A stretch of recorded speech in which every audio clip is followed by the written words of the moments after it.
દ્વારા સ્ટર્લિંગ હોસ્પિટલના સહયોગથી હેલ્મેટનું વિતરણ કરાયું। અકોટા બ્રિજ ખાતે વાહન ચાલકોને રોકી હેલ્મેટ અપાયા। વડોદરા શહેર ટ્રાફિક પોલીસ દ્વારા માર્ગ સલામતી અને વાહન ચાલકોની સુરક્ષા અંગે જાગૃતિ લાવવા માટે એક વિશેષ હેલ્મેટ વિતરણ કાર્યક્રમનું આયોજન કરવામાં આવ્યું હતું।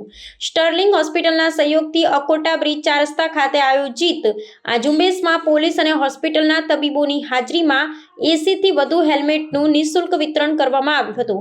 અગાઉ શાળાઓ, મહાવિદ્યાલયો, જાહેર માર્ગો અને ઔદ્યોગિક એકમોમાં પણ જાગૃતિ અભિયાન ચલાવવામાં આવ્યું હતું, જેના ભાગરૂપે આ વિતરણનો કાર્યક્રમ યોજાયો હતો।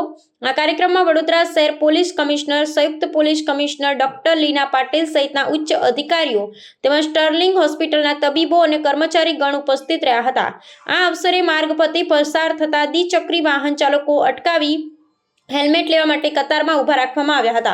જોકે કેટલાક વાહન ચાલકોએ હેલ્મેટ લેવાનો ઇનકાર કરી પોલીસ સાથે દલીલો કરી હતી અને કામ પર મોડું થાય છે તેવા બહાના પણ રજૂ કર્યા હતા। પોલીસ અને ટ્રાફિક વિભાગ દ્વારા રોડ સુરક્ષા પ્રત્યે નાગરિકોને પ્રોત્સાહિત કરવાના આ પ્રયાસને નાગરિક સુરક્ષા તરફનું એક સકારાત્મક પગલું માનવામાં આવી રહ્યું છે। હેલ્મેટ વિતરણ દ્વારા વાહન ચાલકોને પોતાના જીવનના જોખમ પ્રત્યે સભાન થવાનો સ્પષ્ટ સંદેશો આપવામાં આવ્યો હતો। જોકે કેટલાક લોકોમાં નિયમ પાલન પ્રત્યેની અનિચ્છા પણ જોવા મળી હતી। साथ में बच्चे को ऐसा लटका के नहीं, सुरक्षित करके बेल्ट के साथ चलाओ।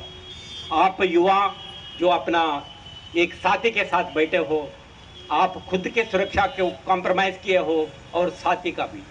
अगर घटना घटेगी, आपका ये हार्ड सरफेस को जब इम्पैक्ट होगा तो इम्पैक्ट और कोई भी शार्प नेल आपको पेनिट्रेट करके हेड इंजरी ऐसी होगी, शायद ये डॉक्टरों को भी आपका जान बचाना मुश्किल हो सकता है।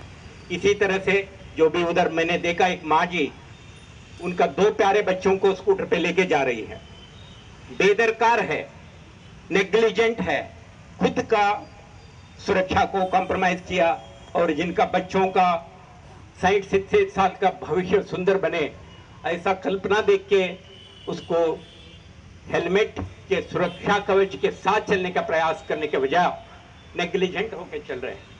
वडोदरा शहर पुलिस पिछले 1 साल से ऑलमोस्ट